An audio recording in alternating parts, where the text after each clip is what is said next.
बहुत बार हम जिक्र करते हैं कि पाकिस्तान में तरक्की नहीं हो रही, पाकिस्तान में बुनियादी सहूलियात नहीं है।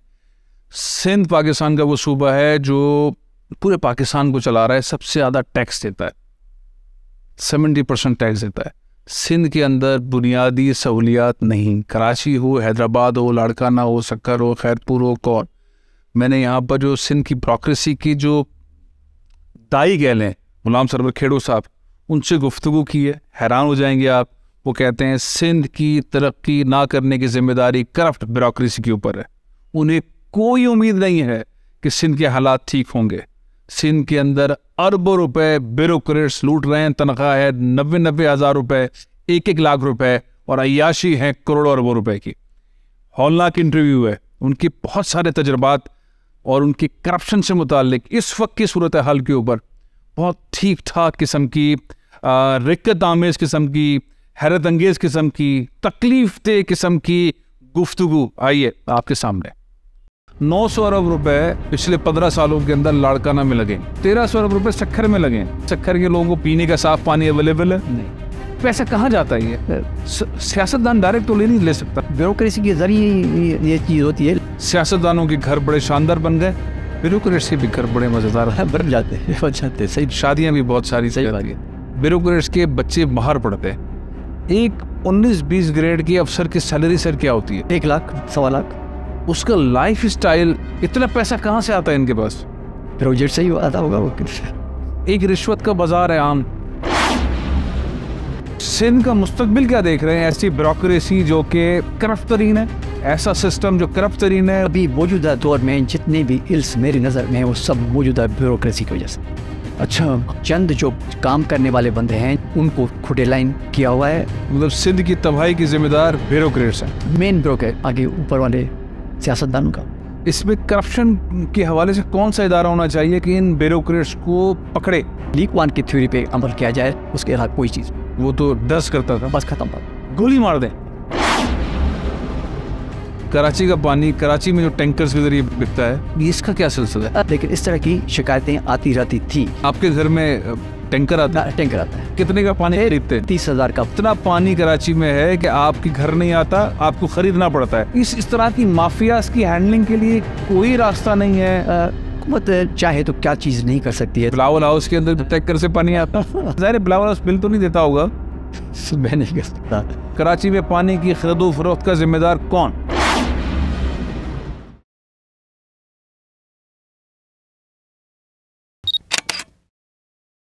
बिस्मिल्लाहिर्रहमानिर्रहीम। मैं हूँ फैसल अजीज़ खान। बहुत सारी शख्सियात से मुलाकात रही मेरी ज़िंदगी में, और बहुत सारे लोगों को मैं टेलीविज़न के ऊपर भी लेकर आया और इस प्लेटफॉर्म पे भी, अपने पॉडकास्ट में भी। लेकिन शायद ये पहली शख्सियत है जो आज के पॉडकास्ट में आप जिनसे मिल रहे हैं, जिन्हें अगर ये कहा जाए कि सिंध के अंदर सरकार या ब्यूरोक्रेसी, अफसरशाही, उसके वो दाई हैं।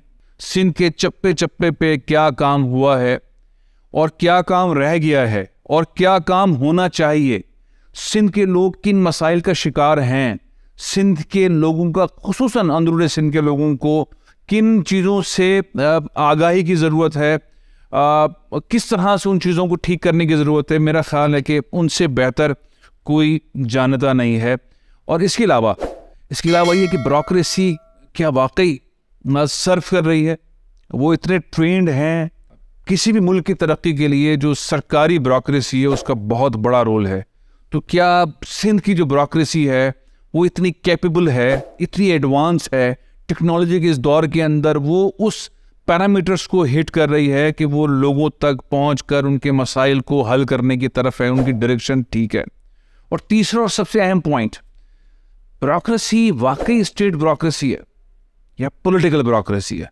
क्या हमारे अफसर रियासत के लिए काम कर रहे हैं, आवाम के लिए काम कर रहे हैं, या हमारे अफसर, हमारे अफसरान, हमारे अफसर शाही की जो मेन तरीन ब्यूरोक्रेट्स हैं वो किसी पॉलिटिकल साइड के ऊपर काम कर रहे होते हैं? उनकी क्या मजबूरियां होती हैं काम करने के लिए, उन पे कितना प्रेशर होता है? और सबसे आखिरी जो बेसिकली सबसे इम्पॉर्टेंट है, ये ख़जाना जो सरकार का होता है, जो टैक्स पेयर के पैसे से आता है, ये इंटरनेशनल फंडिंग के थ्रू चलता है, इसमें करप्शन कितनी होती है? अगर ये सारा पैसा सही ईमानदारी से लग जाए तो क्या गुर्बत में कमी आएगी, क्या लोगों को पढ़ाई उनकी बेहतर होगी, सेहत के वसाइल उनको उसी तरह से मिलेंगे, रोज़गार के वसाइल उसी तरह से होंगे, इंडस्ट्रियलाइजेशंस होगी, स्मॉल इंडस्ट्रीज़ वाले मामला होंगे, ज़राअत हमारी तरक्की करेगी। दुनिया का the best irrigation system Pakistan का है। पाकिस्तान को इन सारी चीज़ों के अंदर, और खुसूसन सिंध को, जो पाकिस्तान को चला रहा है, बेसिकली रेवेन्यू सबसे ज़्यादा जमा करता है, पूरे पाकिस्तान को चलाता है, उसके बावजूद सिंध के लोगों की बहुत बुरी सूरत हाल है। अब तो अंदरूनी सिंध के साथ साथ सिंध के शहरी इलाकों के अंदर भी बहुत बुरी सूरत हाल है। तो इसमें ब्यूरोक्रेट्स का क्या हाल है? बहुत अहम सब्जेक्ट है, शायद इससे पहले इस तरह से कभी डिस्कस नहीं हुआ है। हर सवाल का जवाब मेरी जिन शख्सियत से भी आपको तारुफ कराने जा रहा हूँ, मेरी कई दफ़ा इनसे मुलाकात हुई, मैं बहुत इनका फ़ैन हूँ, क्योंकि हर मसले का हल बहुत स्टेप्स के साथ प्रोफेशनल स्टाइल के अंदर उनके पास मौजूद होता है। मैं खुशामदीद कहता हूँ गुलाम सरवर खेड़ो साहब को। सर, बहुत बहुत शुक्रिया, आप तशरीफ़ लाए। मैं आपकी तारीफ़ में बहुत सारी बातें कह सकता हूँ, लेकिन मैं चाहता हूँ कि हम जब गुफ्तगू करें तो लोगों को यकीन आए कि आपसे बेहतर पाकिस्तान की सबसे बड़े सूबे को, जो कि पाकिस्तान को चलाने वाला सूबा है सिंध, कोई इसकी ब्यूरोक्रेसी को नहीं जानता, कोई इसके सिस्टम को नहीं जानता, कोई इसके सिंध के छोटे बड़े गाँव को आपसे बेहतर कोई नहीं जानता। मेहरबानी फैसल साहब। मेरा सबसे पहला सवाल है कि लोग आपको ग्रेड करते हैं इस जगह पे। अगर सिंध के अंदर ब्यूरोक्रेट्स की बात होती है तो खेड़ो साहब टॉप ऑफ द लाइन के अंदर आते हैं। आपकी क्रेडिबिलिटी, लोग आपकी रिस्पेक्ट करते हैं, लोग आपने जो काम किए हैं, जिन जिन पोस्ट पे आप रहे हैं, लोग बहुत इज्जत एहतराम करते हैं। आप ये जो अल्लाह ताला ने आपको मकाम दिया, आपने मेहनत किया, बेसिकली कौन कौन सी शोबों के अंदर आपने काम किया और सबसे बेहतर कौन सी पोजीशन पे काम किया? शुरुआत तो मैंने 1973 में जो Sindh Balochistan public service commission के ज़रिए में सिंध हुकूमत में शामिल हुआ। सिंध बलूचिस्तान पब्लिक सर्विस उस वक्त जॉइंट पब्लिक सर्विस कमीशन थी, बलूचिस्तान के लिए भी, सिंध के लिए भी। और ये वन्यू टूटने के बाद पहला एग्ज़ाम था जो कंबाइंड टारगेटिव एग्ज़ाम हुआ था। तो इसमें मैंने शिरकत की और उसमें अल्लाह के करम से मुझे जो ग्रुप अलॉट हुआ वो सेक्शन ऑफिसर हुआ। तो वो 73 से लेकर हूँ, और मेरी पहली अपॉइंटमेंट जो थी, पोस्टिंग जो हुई थी, वो इंडस्ट्रीज़ और मिनरल डेवलपमेंट डिपार्टमेंट में हुई थी एज अ सेक्शन ऑफिसर। और 1973 में 73 आखिर में मैं जो आखिरी टेन्योर मेरा 5 साल था, वो मेरा एडिशनल चीफ सेक्रेटरी डेवलपमेंट था, जो कि मेरा सेकंड लॉन्गेस्ट टेन्योर था as a additional chief secretary development. ये कौन सा दौर था? 2003 से लेकर 2008 तक। मुशर्रफ साहब का दौर। मुशर्रफ साहब का दौर और एमक्यूएम वालों का दौर। एमक्यूएम का दौर और अरबाब रहीम का दौर। एमक्यूएम के वजीरों को आपने चलाया? मैंने वज़ाइर में तो नहीं चलाया, हुकूमत पर चलाते वो है, लेकिन हम उनके साथ जो है उनके साथ काम करने का मौका मिला। और मुझे फ़ख्र है कि मैंने इस तरह के वज़ीर, ख़ास तौर पे मिस्टर शोएब बुखारी साहब, उसके साथ हमने काम किया है। अच्छा। उसको आम तौर पे समझा जाता था कि बहुत सख्त गिर हैं, जिससे प्राइम मिनिस्टर शौकत अजीज़ भी और अरबाब साहब भी तकरीबन डरते थे। क्यों डरते? ये थे कि वो बोल्ड थे और उनको हक की बात करते थे, और वो उनको हक की बात जो है वो ख़राब लगती थी। इस वजह से ज़रा वो शोएब बुखारी हक की बात करते थे। उस हक की, वो तो यार उस उसूल की बात करते, हक की बात, उसूल की बात करते। करप्शन में नहीं थे? नहीं, कभी नहीं। मैं उसके वजीरों के बारे में तो यही मशहूर है। मैं उसके बारे में नहीं कह सकता, लेकिन मैं इसके बारे में कहता हूँ। उसकी मैं एक खास बात बताऊँ। बीच में जो इलेक्शन हुआ था 2008 में, मेरी शोएब बुखारी साहब से मुलाकात हुई, तो मैंने उनसे पूछा कि मैं उस वक्त अब था इसमें एडिशनल चीफ सेक्रेटरी था, तो मैंने साथ पूछा इलेक्शन कैसे रहा? तो उसने पता है क्या कहा? उसने बताया शफाफ कितना था वो मैं नहीं कह सकता, लेकिन फेयर ज़रूर था। शफाफ कितना था ये नहीं कह सकता, लेकिन फेयर ज़रूर था। शोएब बुखारी था। जब आपने नाम लिया था मुशर्रफ साहब का, तो उस दौर की जो मैं आप बताऊं कि उस दौर के जो पहले 2-3 साल थे, वो मैं समझता हमारे ब्यूरोक्रेसी के लिए बहुत अच्छे साहब थे। जब गवर्नर मोइनुद्दीन, उस ज़माने में मैं आपको बताऊं कि एक अजीब बात हुई कि पहला ही महीना था कि वो कराची में गवर्नर हाउस में उन्हें मीटिंग की, और उसमें इलेक्टेड गवर्नमेंट आ गई थी ये इसकी मौलाना जमात नेमतुल्लाह खान साहब, वो नाज़िम आला बन गए, बहुत ईमानदार शख्स। उसको बुलाया गया और मीटिंग हुई, उसमें ये भी आए। फिर जो MQM की वजारत बन चुकी थी 2003 में, 2002 में इलेक्शंस हुई, 2003 में जो है उनकी हुकूमत में आ गई थी और कोलिशन में थे, और मेजर वजारत जो है वो MQM के पास थी, जिसका मिसाल ये देखे finance, planning and development department, home, labour, transport और अपना हाउसिंग एंड टाउन प्लानिंग, सब उनके पास थी। बचा गया। हाँ, अब अगर कहा जाए कि भाई PND जो है वो मेरा वास्ता तो बाकी सिंध से, और वजारत जो है वो शहरी इलाकों से, फाइनेंस के PND अगर न करे या फाइनेंस बजट न करे तो फिर PND किस चीज़ की? तो इसकी वजह से बहुत अच्छा मिला। वैसे फर्क पड़ता है अगर शहरी इलाकों के वजीर हो और ब्यूरोक्रेट्स हैं वो सिंध के, कोई काम में कोई फर्क नहीं पड़ना चाहिए। ये नहीं होना चाहिए। जैसे आमतौर पे महसूस होता है कि सेक्रेटरी लग गए, फिर वजीर को रात को नींद में सुला के फिर घर आते, ये नहीं होना। वजीर लग गए, कुछ सेक्रेटरी ऐसे भी लगते थे कि वजीरों को शाम को घर पे नींद आ जाती, फिर अपने वापस आते। ऐसे सेक्रेटरी ऐसे ब्यूरोक्रेट जो वजीरों को सुला के फिर अपने वापस आते थे घर पे। नहीं जा रहा किसी को समझ, क्या बंदा घर पे सुलाते थे कि उनके बंदे रखे हुए होते थे, वो चाहते थे कि उनके साथ हमेशा रहें और आखिर तक उनके साथ रहे। ये कराची के वजीरों के साथ रहते थे या सबके साथ? मोस्टली ये खुशी में होते होंगे ना? नहीं, कुछ ही तौर पे तो एक्सेप्ट करते थे ना कि हमें सेक्रेटरीशिप मिल जाए। हाँ, तो फिर इंटीरियर के भी होते थे, वो भी ऐसे पैसे बनाते होंगे ना? जाहिर है, मैं इस सिलसिले में नहीं कर सकता। मेरी और क्या, हाँ, रात को भी सुला रहे हैं तो कोई ना कोई करते होंगे ना, कुछ तो होगा, कुछ चलाकी दिखाते होंगे, कोई तो होगा चलाकी दिखाते थे। तो मैं जो जिक्र कर रहा था, अब तो ज्यादा दिखाते हैं वैसे, अब का मुझे पता नहीं है, लेकिन मेरे कुछ सवाल आपके लिए बाद में रखे, अभी तो आपकी सर्विस की बात हो। तो उसमें फिर ये हुआ कि मैंने मुशर्रफ साहब की जो बताई बात, तो उसमें कराची में जो मीटिंग हुई थी उस हवाले से एक नावल आइडिया उन्होंने पेश किया मौलाना साहब ने, नेमतुल्लाह साहब ने।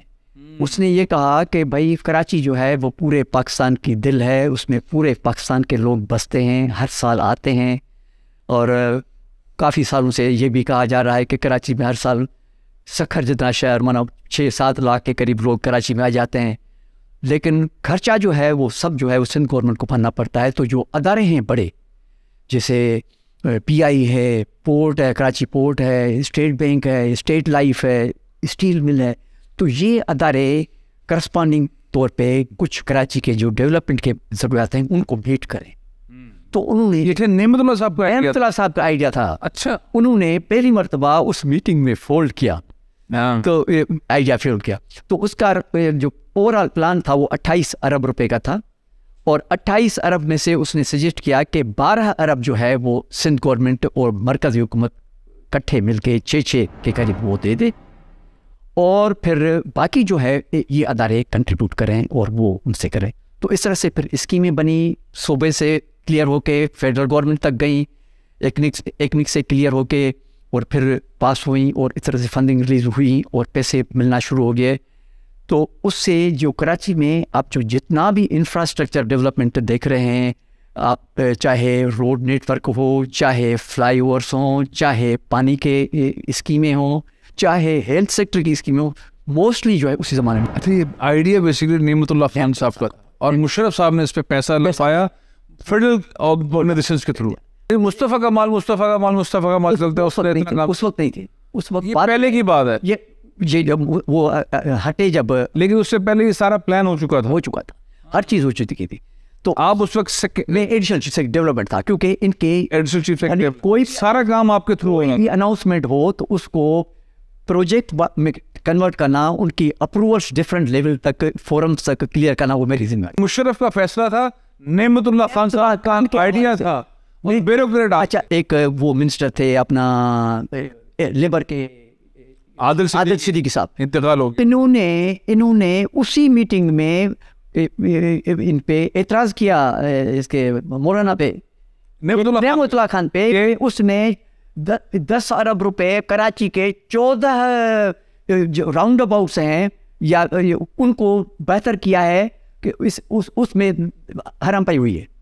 इस तरह मतलब हराम पाई मकसद है वो सही नहीं बने और उसमें घपले और इस तरह से हुए। उस पर मुशर्रफ ने उनको झाड़ पिलाई, उनको झाड़ गया कि भाई जनरल मुशर्रफ आदत से देख, हाँ आदत से को कि आप छोड़े इन चीज़ों को, you have missed the boat, क्योंकि उन्होंने इलेक्शन से बायकॉट किया था ना, आप मिस्ड द बोट पे, लेट हिम वर्क। और इसमें जो हराम पाई हुई है वो नहीं वो तो फिर बात खत्म हो गई। तो उसमें और उसी दौर में जो बड़े नेमतुल्लाह साहब ने ये भी कहा था कि एक और प्रोजेक्ट जो बताया था उन्होंने, वो बताया था लियारी एक्सप्रेस वे बनाना, जो कि 53 किलोमीटर मुझे याद है दोनों वे को मिलाएंगे कि वो बना। और इस वो लियारी एक्सप्रेस की फिर इसकी आइडिया था, नेमतुल्लाह का आइडिया था, नेमतुल्लाह आइडिया था उसमें। Lyari expressway, KPT flyover, KPT underpass, Karachi के अंदर मुख्तलिफ जगहों के ऊपर फ्लाईओवर्स, बड़े बड़े प्रोजेक्ट्स, ये सारे नेमतुल्लाह खान के आइडिया, इंक्लूडिंग जो अपना शारा फैसल और लांडी को मिलाने वाली पुल, सुरा बोट को मिलाने वाली पुल, शारा फैसल को मलिर कैंट से सुपर हाईवे को मिलाने वाली पुल, ये सब प्रोजेक्ट जो है उसी ज़माने के एडमिनिस्ट्रेशन किए हुए। इवन लांडी वाली पुल जो है वो भी उसी ज़माने में। ये सारी प्लानिंग नेमतुल्लाह खान की थी, नेमतुल्लाह खान की थी। तो आप उस वक्त सारे प्रोजेक्ट की फाइलिंग हर चीज़ कर रहे हैं, हमारी जिम्मेदारी। मुशर्रफ साहब की फंडिंग आधी उसकी, आधी हमारी, और आधी जो है अदानों के हवाले से। और नेमतुल्लाह खान साहब के दौर में क्या हुआ? नेमतुल्लाह साहब के ज़माने में एक ये भी चीज़ हुई थी कि कराची का बल्क वाटर सप्लाई प्रोजेक्ट जो भी उसी ज़माने में आया 2003-04 में वर्ल्ड बैंक के फंड से, K3 जिसको कहते हैं, 5 अरब का प्रोजेक्ट था। इसमें 100 मिलियन गैलन पानी जो है वो कराची शहर में ऐड हुआ। हैरत की बात है 2005 के बाद आज क्या है 18 साल में, उसके बाद एक बूंद पानी का जो है वो कराची के पानी के सिस्टम में ऐड नहीं हुआ। कराची का पानी कराची में जो टैंकर्स के जरिए बिकता है, इसका क्या सिलसिला है? उसका दरअसल मेरे से तो डिपार्टमेंट से तो कोई वास्ता नहीं है, लेकिन इस तरह की शिकायतें आती रहती थी। आपके घर में टैंकर आता है? आपके घर में डीएचए में टैंकर कितने का पानी खरीदते हैं? मैं 30,000 का पानी। आप 30,000 रुपए का पानी टैंकर के जरिए कराची में खरीदते हैं। डीएचए फेज 8 में रहते हैं, खयाबान जुल्फिकार। मैं ये पूछना चाहता हूँ सर कि इतना पानी कराची में है कि आपके घर नहीं आता, आपको खरीदना पड़ता है। इस सारी चीज का जिम्मेदार कौन होगा? कराची में पानी की खरीदो फरोख्त का जिम्मेदार कौन? वो तो मुतलका महकमा, वाटर बोर्ड महकमा है, हाउसिंग टाउन प्लानिंग महकमा है, लोकल गवर्नमेंट डिपार्टमेंट है, वही उसको बेहतर कर सकते हैं। सर बेसिक सिंपल सी बात है, पानी खरीद रहे हैं आप खुद खरीद रहे हैं 30,000 का पानी, पूरा फेज आम लोग है ना। तो खेड़ो साहब, सही बात है, खेड़ो साहब के पूरे सिंध की ब्यूरोक्रेसी के किंग, जिनकी वजह से सारा, आपको एहसास नहीं होता कि बुनियादी जरूरत ब्यूरोक्रेट्स अपने घरों तक नहीं पहुंचा सके? उसकी वजह है ना कि अदारे जो है वो दूसरे हैं ना। अफसोस तो है। करप्शन हुई सारे। करप्शन में क्या मैं नहीं कर सकता, लेकिन ये है कि टैंकर्स के जरिए जो आता है वो भी तो सिस्टम में है ना, पानी सिस्टम में है। आप अगर वाटर बोर्ड के जरिए पानी लेंगे तो आपको बिलिंग आएगी 2,000-3,000। यही आप ले रहे हैं पानी टैंकर के जरिए, और खेड़ो साहब खुद 30,000 महीने का पानी खरीद रहे हैं। जहां मैं रहता हूं वहां पे 3 लाख का पानी आता है। बड़ी बात है। इस तरह की माफियाज की हैंडलिंग के लिए कोई रास्ता नहीं है। हुकूमत चाहे तो क्या चीज नहीं कर सकती है। हुकूमत क्या करे? फ्लावर हाउस के अंदर टैंकर से पानी आता उधर भी पानी लाइट से नहीं आता है, रात भर टैंकर खड़े होते हैं। हुक्मरानों को भी इस बात का ख्याल नहीं है, वो भी टैंकर से पानी खरीदते हैं। ज़ाहिर है फ्लावर हाउस बिल तो नहीं देता होगा। मैं नहीं कर सकता। आपने इतने सारे प्रोजेक्ट बता दिए कि नेमतुल्लाह खान साहब ने ये किया, मुशर्रफ साहब ने ऐसा किया। आप उस वक्त दी बेस्ट पोजीशन पे थे, additional chief secretary Shoaib Bukhari साहब के साथ आपने प्लानिंग डेवलपमेंट में इतने ह्यूज प्रोजेक्ट किए जिसने कराची का नक्शा बदला। बेनज़ीर भुट्टो फरमाती रही हम लाड़काना को, और लाड़काना का जायज़ एक मकाम है, लेकिन सीवरेज का सिस्टम नहीं है, पानी पीने का नहीं है, रोड्स नहीं है, बेसिक इंफ्रास्ट्रक्चर लाड़काना में नहीं है। जहाँ के वज़ीर आज़म स्टिल अभी भी बिलावल साहब की सीट है कि लाड़काना का बेड़ा करके, वजह क्या है? यही इश्यूज़ उस ज़माने में भी थे, लेकिन अब जो है वो बढ़ के वो बड़े इश्यूज़ बन चुके हैं। ख़ास तौर पे जो बड़े शहर हैं या टाउन्स हैं या इवन छोटे गांव भी हैं, तो वहाँ पे बड़े में बड़ा मसला जो है वो तो है। एक तो पीने का पानी जो है वो वहाँ पे इस तरह से नहीं है जो पिया जा सके। दूसरी बड़े में बड़ा मसला जो है जिससे कि सेहत भी इन्वॉल्व होती है कि उधर उन्होंने नालियाँ तो बना दी ड्रेनेज की, लेकिन फाइनल डिस्पोजल नहीं है। वो शहर का जितनी भी डिप्रेशन की, गांव की या टाउन की या शहर की जो डिप्रेशन की एरिया है, वहाँ पे पानी जमा होता है, जिससे नुकसानात भी होते हैं, बीमारियाँ भी फैलती हैं। किसी गांव में, किसी टाउन में, किसी शहर में आपको फाइनल डिस्पोजल नहीं है। आप बड़े बड़े सखर का शहर का नाम लें, उस पर हाई कोर्ट के जजों के फैसले हैं कि ये जो शहर पूरे सखर का जो सीवरेज का पानी है वो रात तौर पे दरिया सिंध में फेंका जाता है, और वही पानी फिर आगे नीचे आके कोटड़ी तक हैदराबाद शहर का पानी पीता है, कराची के पानी भी कराची वाह के ज़रिए पीते हैं। वो नहीं कर सके। कोटड़ी शहर की जितनी भी इंडस्ट्रियल जो सीवरेज है वो कराची वाह में पड़ती है, जिसके जो ट्रीटेड भी नहीं है। इवन कराची में देखें ना, कराची में जो है वो कोई अच्छी खासा ट्रीटमेंट प्लांट नहीं है, और राह पानी यारी नदी से और मलिर नदी से राह पानी जो, और दूसरे नाले जो हैं उनसे राह पानी जो है वो समंदर में आता है। आप कराची के समंदर के इलाके में आप जाएं, आपको पानी, आप इवन दो दरिया के पास जाएं, आप पानी के रंग तो देखें, और उसमें लोग नहाते हैं। ये जिम्मेदारी किस पर आयद होगी? सियासतदान पे, ब्यूरोक्रेट पे? नहीं, ब्यूरोक्रेसी भी है, लेकिन कुछ हद है इस चीज़ की। सखर के अंदर कौन सा इदारा है? सखर में वाटर वासा इदारा था, एक एशियन बैंक का प्रोजेक्ट भी चल रहा है वहाँ पे। नहीं, सखर में कौन सा फौजी इदारा, कौन सा दिफाई इदारा है? कर सकते जो तो वो तो ब्यूरोक्रेट और सियासतदान नहीं कर रहा ना। बिल्कुल, ब्यूरोक्रेट करप्ट है, सियासतदान करप्ट है। बिल्कुल सही है। तो उनमें ये बेसिकली म्यूनिसिपल का काम है, और इतना बड़ा काम नहीं है। उसको सिर्फ क्या है, आपने, मैं तो भी लाड़काना डिस्कस कर रहा था, मैं सखर का जिक्र कर दिया। सखर के इतना खूबसूरत शहर है, इतना ज़बरदस्त दरिया साथ बराबर से जा रहा है। अभी तक पाकिस्तान को बने 75 साल हो गए हैं, उस दरिया से डायरेक्ट पानी लोगों के घरों में आता है। There is no filtration plant, direct brown पानी गिरता है। इसका जिम्मेदार कौन है? म्यूनिसिपल्स, क्योंकि ये ब्यूरोक्रेट और सियासतदान। हाँ बिल्कुल, नासिर शाह, खुर्शीद शाह, इस्लामुद्दीन शेख, जो भी है, मकसद है कि आपने इतना कहा। आप मतलब मैं इस वक्त जो मैं जिनसे बात कर रहा हूँ, पाकिस्तान के सबसे अहम सूबे के जो ब्यूरोक्रेटिक चीफ के तौर पर आपने काम किया। जितने भी लोग हैं सब आपके शागिर्द हैं, बहुत रिस्पेक्ट करते हैं आपकी। आप आज रिटायर हो गए हैं, लेकिन आप पल्स जानते हैं। आज अगर आप गुफ्तगू करेंगे, बताएंगे, तो वो चीज़ ठीक होने के काबिल होगी। नहीं तो वो तो 40%, 50%, 60%, 80% करप्शन है। पूरे प्रोजेक्ट का 60% उठा के ले जाते हैं। बहुत करप्शन है, इतनी करप्शन है सिंध में कि शायद किसी और सूबे में नहीं है। तो यही भी कह रहा था कि ये बेसिक करप्शन म्यूनिसिपल का फंक्शन है, म्यूनिसिपली इसको कह सकते हैं।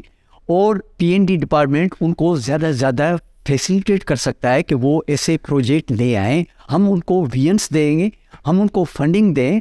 असल प्रोग्राम जो है वो उनका है कि वो उसमें वो प्रोग्राम लेके आ जाएं। अच्छा सर, किसी भी शहर को हम पाकिस्तान में टॉप सिटीज़ कंसिडर करेंगे जहाँ की टॉप लीडरशिप है, जो पाकिस्तान को चलाने के लिए, पाकिस्तान की दुनिया भर में इमेज बिल्डिंग के लिए और सारे फैसलों के लिए करती है, उसमें सबसे अहम अगर कंसिडर करते हैं तो लाड़काना है। हाँ बराबर।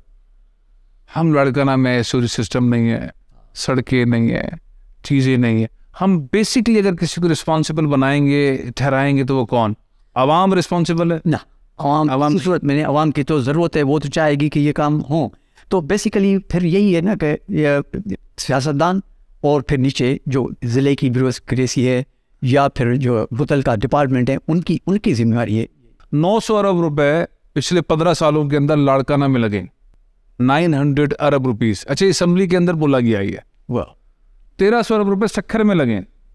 अभी जो पीएनडी के थ्रू 900 अरब और 1300 अरब लगे, ये कहाँ कैसे खर्च होते हैं? ये अभी ये है ना कि ये फंड्स जो है अब के ज़माने में जो है वो पीएनडी के ज़रिए प्लानिंग की ग्रांट के तौर पे ज़िलों को दिए जाते हैं, और अगेंस्ट सर्टेन स्कीम्स। जो अगर 10-11 अरब की बात करते हैं ना, वो तो उनके तनख्वाहें भी पूरी कर नहीं हो सकती स्टाफ की। 1300 अरब की बात कर रहा हूँ। हाँ, 1300 अरब शक्कर, बहुत है। ये वहाँ का जो ट्रांसपोर्ट का वजीर है ओवैस शाह, उसने टेलीविजन लाइव शो में मुझसे कहा, मैंने कहा 1300 अरब रुपए ये फिगर कहता है। उसने कहा नहीं फैसल भाई 1000 अरब। 1000 ऐसे ओके 1000 अरब। 1000 अरब के अंदर शक्कर के लोगों को पीने का साफ पानी अवेलेबल है नहीं। तो ये पैसा कहाँ जाता है? ये सियासतदान डायरेक्ट तो ले नहीं ले सकता। नहीं डायरेक्ट कैसे नहीं, फिर कौन किसके जरिए जाता? वो ब्यूरोक्रेसी के जरिए ये चीज़ होती है। लेकिन मैं आपको एक मिसाल दूँ, नहीं ये पैसा 1000 अरब 1500 अरब ब्यूरोक्रेसी के जरिए गुम हो जाता है, सियासतदान की जेब में चला जाता है। बिल्कुल ऐसे ही होता हो। सियासतदान बाकी फिर कैसे जाता होगा? इसी तरह से होता हो। तो ब्यूरोक्रेट हमारे आपके सिंध के अंदर, अगर पाकिस्तान का अगर ये बुरा हाल है कि लाड़काना में सीवरेज का सिस्टम नहीं है, सक्खर में साफ पीने का पानी नहीं है, ये बड़े शहर हैं, बड़े शहर, कराची का तो बेड़ा गर्क हो गया, हैदराबाद का बेड़ा गर्क है, ये वो शहर है जो प्राइम मिनिस्टर देते हैं बराबर। तो अगर यहाँ पर ये काम नहीं हो रहा तो हम इसकी जिम्मेदारी आवाम के ऊपर लगा दें कि वो उनको वोट दे रहा है, या हम किसको बोले? इन्हीं चीज़ों को मद्देनजर रखते हुए एशियन बैंक ने इन शहरों के लिए, सक्खर के लिए जो 4 ज़िले हैं और खैरपुर के जो 4 तालके हैं, इनके लिए एक स्कीम बनाई थी जिसमें म्यूनसिपल सर्विसेज म्यूनसिपालिटी से लेके और फिर एक शहर का प्रेसिडेंट, वाइस प्रेसिडेंट और इनसे मिलके, उसमें पता है क्या हुआ? आगे चल के जो बंदे काम करने वाले थे शुरू के, क्योंकि तरीक़ेकार यही था कि जो स्टाफ काम कर रहा है, स्वीपर या दूसरा स्टाफ या दूसरे काम कर रहे हैं, वो उस अदारे के नीचे आ जाएंगे। इस तरह से जो इरोड हुआ वो सिस्टम, वो अभी तक उसमें वो लोन लिया था सिंध गवर्नमेंट ने एशियन बैंक से इन 2 ज़िलों के लिए, खैरपुर और उसमें ये, और आगे चल के लाड़काना भी उसमें शामिल होना था। तो इन 3 ज़िले के लिए तो जिससे जितना लोन ले, पीएनडी जितना पैसा डाले, ग्राउंड पर साफ पीने का पानी नहीं है, सीवरेज का सिस्टम नहीं है, और पैसे 1000 अरब 1300 अरब रुपए खा लिए गए। सियासतदानों के घर बड़े शानदार बन गए, ब्यूरोक्रेट्स के भी घर बड़े मजेदार बन जाते सही। शादियां भी बहुत सारी सही जाती है, बच्चे बाहर पढ़ते हैं, ब्यूरोक्रेट्स के बच्चे बाहर पढ़ते हैं। एक 19-20 ग्रेड के अफसर की सैलरी सर क्या होती है? 1 लाख 1.25 लाख। तो 20 ग्रेड के अफसर की सैलरी 1.25 लाख। उसका लाइफ स्टाइल, उसके बच्चे बाहर पढ़ रहे हैं, उसका सेटअप अलग है। ये कैसे होता है सर? ये क्या तरीके का है? कौन सा ताबीज लेते हैं? ताबीज कुछ नहीं होता। इतना पैसा कहाँ से आता है इनके पास? पैसा ज़ाहिर है जो प्रोजेक्ट्स हैं वो है उसी से ही बनते होंगे, बाकी इधर सेक्रेटरीट में कोई थोड़ी। अब आप कह रहे 50,000 लाख सैलरी है 19-20 ग्रेड के अफसर की सैलरी है ये। इतना माल कहाँ से आता है? प्रोजेक्ट से ही आता होगा वो। प्रोजेक्ट से आता। एक रिश्वत का बाजार है आम। हाँ, कह सकते हैं आम तौर पे ये समझा जा रहा है कि हालत ख़राब है। सिंध की पसमानदगी का जिम्मेदार जो है, मेन जिम्मेदारी ये है रिश्वत, और ऊपर से ये असर रसूख सियासी वगैरह, ये सब मिलके जो है इस तरह के हालात पैदा किए हैं सिंध में। इस वक्त जो पसमानदगी है, जो मेन रिस्पॉन्सिबिलिटी हुकूमत की बनती है टैक्स पेयर के पैसे से इधर लगने वाली, ये पसमानदगी का जिम्मेदार कि इंफ्रास्ट्रक्चर का ना होना, साफ पीने का पानी ना होना, हेल्थ की फैसिलिटीज़ ना होना, सूरज का सही सिस्टम ना होना, इसका जो पैसा गबन हो रहा है, करप्शन में हो रहा है, इसको हम सिर्फ ब्यूरोक्रेट पैसा बना रहा है जिसकी 50,000 लाख सैलरी है। या नहीं, वो अकेला तो नहीं होगा, जाहिर है अकेला तो नहीं होगा। नीचे से बाकायदा सिस्टमेटिक वे में जो है वो सब चीज़ चलती होगी, ऐसे कोई नहीं है। लेकिन ये है कि ये आपकी बात बिल्कुल दुरुस्त है कि इस तरह से पिलफरेज हो रही है। अब आप चूँकि सर रिकग्नाइज हैं, दुनिया भर की बहुत बड़ी बॉडीज़ के साथ काम करते हैं, जो टॉप NGOs हैं उनके साथ काम करते हैं, कोई ऐसा ट्रेनिंग मेथड, कोई ऐसा ओथ, कोई ऐसा सिस्टम सिंध के अंदर लाया जाए कि यहाँ के ब्यूरोक्रेट्स को बताया, आपको सब पूछते हैं, मानते हैं, बहुत रिस्पेक्ट करते हैं कि यार ये करप्शन नहीं करो, कोई ऐसे कोई ट्रेनिंग कराई जाए कि सारे पैसे खा जाते हैं, कुछ पैसे ना खाएं। मैं दो चीज़ें मिसाल दूँ। हर 15 दिन हमारी मीटिंग होती थी गवर्नर साहब के पास, सिर्फ इस ख्याल से कि पूरे सिंध में जो ब्यूरोक्रेसी है उसमें से आप रिपोर्ट दें कि कौन परफॉर्म कर रहा है कौन नहीं कर रहा है। नहीं, वो परफॉर्मेंस कौन सी होती थी, काम करने वाली या नोट बनाने? नहीं, वो उस वक्त परफॉर्मेंस इतनी नहीं, उस वक्त इतनी करप्शन थी जितनी लोगों की ज्यादा। अच्छा, मोइन दौरे हैदर के दौर में जब आप, उस वक्त इतनी करप्शन नहीं थी? मैं बता रहा हूँ अब, लेकिन कोशिश ये थी कि हर अदारा अपने अपने हुदूद में रह के तरीके से जो है अपना with in rules of business रह के अपना काम करे। तो उसमें मैं एक मुझे दिन याद है कि मीटिंग जब हो रही थी तो गवर्नर साहब ने बताया कि एक बंदा का नाम लिया कि एसपी था, उसको भाई कहीं रख लें किसी जगह पे। तो सालिक साहब ने उसको कहा कि सही उसने तो ये चीज़ कर दी है, ये चीज़ कर दी है। तो उसने कहा ठीक है फिर छोड़ दें।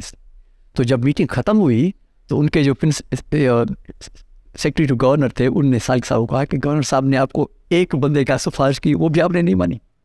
अच्छा सर, ये जो ब्यूरोक्रेट्स हैं आपके दौर के, जैसे आपने बताया मुनीदुल हैदर साहब ने रिक्वेस्ट की एसपी को लगाने के लिए, और चीफ सेक्रेटरी ने फरमाया सालिक नज़ीर साहब ने कि ये नहीं हो सकता, और उनके प्रिंसिपल सेक्रेटरी ने कहा कि एक चीज़ गवर्नर साहब ने कही और आपने नहीं की, तो उस वक्त असूल। अब तो हर पोस्ट के ऊपर पैसा है, सबको पता है, नोटिफिकेशन निकलता है, पैसा होता है। हर secretary, additional secretary, section officer, SP, ये तय है। देयर इज कोई कंफ्यूजन नहीं है, आप पैसे दें पोस्टिंग ले लें। ये इसी तरह है ना सर? अभी यही जो आप बता रहे हैं ये बात, ये किसी हद तक सही है, लेकिन ये सब उस इंडिविजुअल ऑफिसर पे है कि वो उस काम को जो है वो किस तरह से करना चाहता है। अगर वो चाहे, अगर अफसर तो ये कहता है कि इसमें इतने बजट रखा है, मैं इधर ना पैसा लगाऊंगा, पोस्टिंग लूंगा, इसमें से निकालूंगा, आपको भी दूंगा, खुद भी रख। लेकिन मैं दूसरी बात कर रहा हूँ, मैं कर रहा हूँ कि अगर अफसर चाहे ना। नहीं, अफसर क्यों चाहेगा सर? अफसर तो चाहता है पैसा मिले, कनाडा में बच्चे शिफ्ट हो जाएं, अमेरिका में रहें, लंदन में पढ़ें, गाड़ी मेरे पास ये हो, 2 मेरी बीवियां हो, 2 बीवियों के बारे में पता ना हो। इतना मेरा डीएचयू में घर के बार 10-10, 20-20 गाड़ियां खड़ी हैं, पुलिस ऑफिसर्स, और उनके पास उनकी सैलरी आप बता रहे हैं लाख रुपए सैलरी है 20 ग्रेड के अफसर की। गाड़ियां 3-3 करोड़ रुपए की 10 गाड़ियां खड़ी हैं। ये जो सारा सीन है, आप कह रहे हैं ब्यूरोक्रेट ना चाहे, लेकिन ब्यूरोक्रेट यही तो चाह रहा है। तो ये पूरा माइंड सेट है। अच्छा सर, एक चीज बताइए, सिस्टम क्या चीज है? What is system? सिस्टम यह है कि जो रूल्स ऑफ बिजनेस में लिखा हुआ है वो सिस्टम है। नहीं, वो सिस्टम नहीं सर। यहाँ जो सिस्टम चल रहा है सिर्फ में, वो सिस्टम क्या है? उस सिस्टम का मैं नहीं कह सकता हूँ कि अभी मैं इसमें हूँ नहीं, लेकिन जनरली ये तासुर आम मिलता है, जैसे ट्रांसपेरेंसी इंटरनेशनल के हवाले से या दूसरी तरह से ये तासुर बराबर के तौर पे है, ये तासुर है। और इसमें ज़्यादातर जो है वो क्या तासुर है सर? तासुर यही कि ये पोस्टिंग जो ली जाती है वो गलत तरीके से ली जाती है, और वो इस तरीके से ली जाती है कि उससे वो पैसे निकाल लें। नई अपॉइंटमेंट जो है वो इससे नहीं हो रही हैं, मेरिट पे नहीं हो रही हैं, यहाँ तक कि कमीशन की पोस्टिंग जो है उसमें भी कोई ट्रांसपेरेंसी वगैरह नहीं है। ये सब चीज़ें अभी वक्त के साथ ये आ गई हैं जिसमें कि हर नीचे से लेकर ऊपर तक हर लेवल तक इस तरह का करप्शन है, सिस्टम चल रहा है। तो सिंध का मुस्तकबिल क्या देख रहे हैं? ऐसी ब्यूरोक्रेसी जो कि करप्ट तरीन है, ऐसा सिस्टम जो करप्ट तरीन है, वो लाड़काना को आज से 5 साल 10 साल के बाद कहाँ खड़ा करेगा? बेनज़ीराबाद नवाब शाह को कहाँ खड़ा करेगा जो आपके बहुत करीब है? हैदराबाद को कहाँ खड़ा करेगा? सखर को कहाँ खड़ा करेगा? हमारी ये ब्यूरोक्रेसी कितनी कैपेबल है, कितना डिलीवर कर सकते हैं? मेरे ख्याल में कि अभी जो ब्यूरोक्रेसी है उसमें बहुत अच्छे अफसरान भी हैं, और लेकिन उनको अगर सही पोस्टिंग दी जाए और उन पे और कोई भी फरमाइश न हो तो वो अच्छा परफॉर्म कर सकती हैं। ऐसे बंदे हैं ब्यूरोक्रेसी में, और वो अब इस वक्त उस पोजीशंस पे हैं जिसको खुदा लाइन कहते हैं, उसमें लगे हुए हैं, वो परफॉर्म कर सकते हैं। हम उनको जानते हैं, वो उसूल वाले बंदे हैं और वो काम जानते भी हैं और कर भी सकते हैं। सर, ये जो मरहला हम आपके करियर जैसे आप बता रहे हैं, ब्यूरोक्रेसी रिस्पॉन्सिबिलिटी मेन उसकी बनती है, अगर वो कॉपरेट ना करे तो सियासतदान पैसा नहीं बना सकता। ये फार्मूला पूरे सिंध में ही है। इंटीरियर सिंध के अंदर भी आपने काम किया, उस वक्त भी ऐसे ही सीन था, ये आजकल ज़्यादा है? उस वक्त थोड़ा किसी हद तक सिस्टम्स चल रहे थे और कंट्रोल्स जो हैं वो उस वक्त काफ़ी थे। उसमें ख़ास तौर पे पीएनडी की तरफ से मैं आपको बताऊं कि हमारे यहाँ बाकायदा एक डायरेक्टर जनरल मॉनिटरिंग है, जो अभी पोस्ट है वो हमारे ज़माने में क्रिएट हुई थी, और वो सालाना जितने भी एनुअल डेवलपमेंट प्रोग्राम की स्कीमें हैं वो सरजमीन पे जाके कोई 10% के करीब उनकी जो है रिव्यू करते थे, और फिर उनकी जो रिपोर्ट थी होती थी, और वो जहाँ जहाँ खामियां बताई जाती थी वो हम सालाना रिपोर्ट की सूरत में कैबिनेट में पेश करते थे। साहब मेरे ख्याल उस वक्त से लेकर अभी तक उस रिपोर्ट को कैबिनेट में पेश नहीं किया गया, होती नहीं है। वो उसकी वजह क्लियर हो गई ना फिर सिस्टम। आप क्या देख रहे हैं मुस्तकबिल सिंध के हवाले से, क्या मुस्तकबिल है आपके नज़दीक, क्या सिनेरियो होगा ब्यूरोक्रेसी की इसी परफॉर्मेंस से सिंध के फ्यूचर का? सिंध पूरे पाकिस्तान का बहुत अहम सूबा है।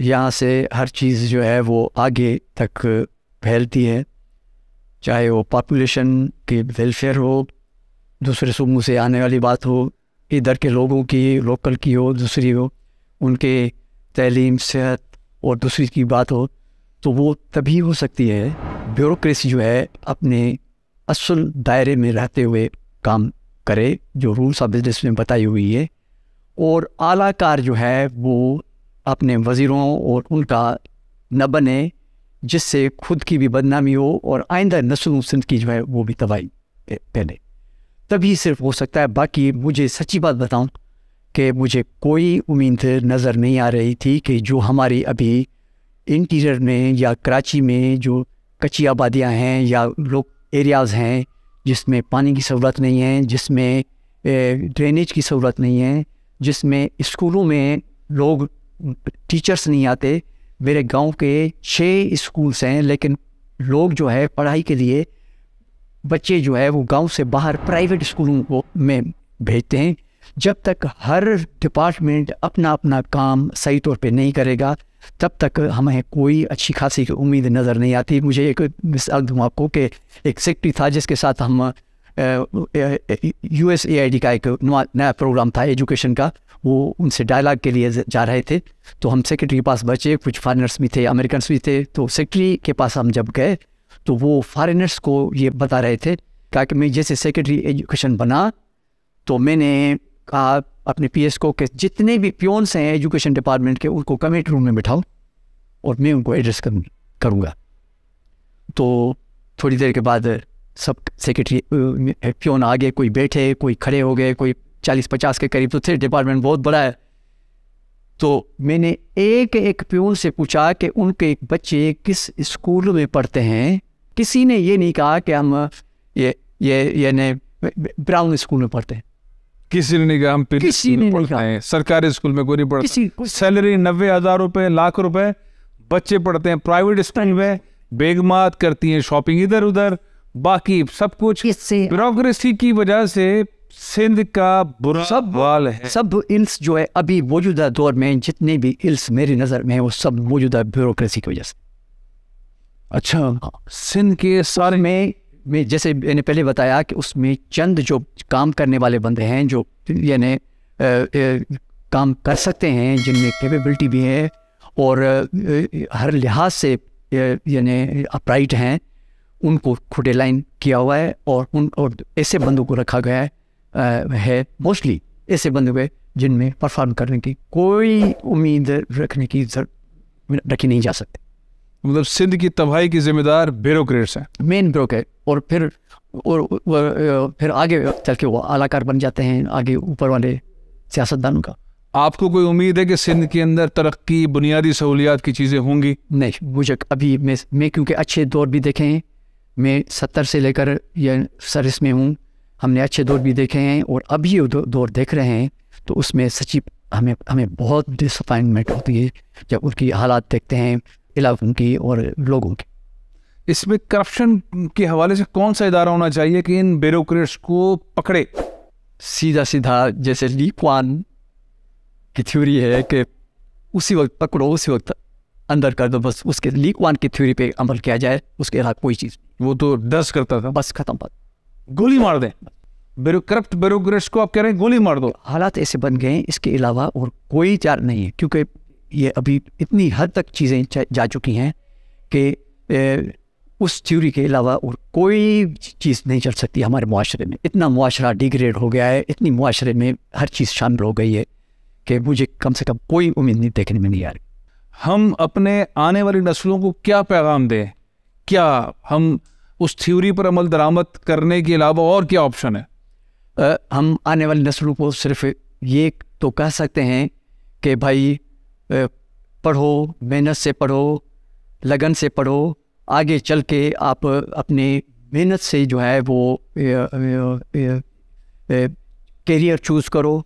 कैरियर चूज़ करने में आप कोशिश करो कि आप जो है वो कंपटीशन के ज़रिए आओ, या फिर ऐसी प्रोफेशंस चुनो जो कि प्राइवेट सेक्टर में बहुत मोस्ट आफ्टर हैं, वो आप करियर करो, इसी में ही मुस्तकबिल है। बाकी अदरवाइज़ जो हम आजकल पर जंक डाल रहे हैं और जंक निकल रहा है स्कूलों की सूरत में, ख़ासतौर पे बच्चों का या इनका, उसमें कोई उम्मीद नहीं है। और वो आप देखें कि जो मेहनत करेंगे, वो परफॉर्म करेंगे, वो ही आगे चल के हमारी मुस्तकबिल हैं। बाकी अदरवाइज़ और कोई जो चीज़ पैदा कर रहे हैं या पैदा हो रही है वो जंक है। सर बहुत बहुत शुक्रिया खेड़ू साहब आपके वक्त का। आपने बहुत ईमानदारी से बहुत खरे खरे जवाब दिए, और मेरा ख्याल है कि ब्यूरोक्रेसी के लिए भी लेसन है, सिंध के आवाम के लिए भी लेसन है, और सिंध के हुक्मरानों के लिए भी, सियासतदानों के लिए भी, कि हम बेसिकली बहुत बुरे हाल में फंसे हुए हैं। अगर ब्यूरोक्रेसी सही अंदाज के अंदर परफॉर्म करे तो सिंध के मसाइल हल हो सकते हैं। मुझे खैर खेड़ू साहब की बात के बाद और मुस्तरद हो गया हूँ कि मुझे कोई उम्मीद नहीं है सिंध की ब्यूरोक्रेसी से। जितनी करप्शन, जिस सतह की करप्शन, जिस तरह की नालायकी, लेटर लिखने नहीं आते हैं, बात करना नहीं आती है, कपड़े पहनना नहीं आते हैं, चलना नहीं आता है, सिंध के ब्यूरोक्रेट्स को अगर पूरा रैंक किया जाए पूरे पाकिस्तान में, हमारी ब्यूरोक्रेसी बहुत पीछे रह गई है। थैंक यू, बहुत बहुत शुक्रिया। पाकिस्तान जिंदाबाद।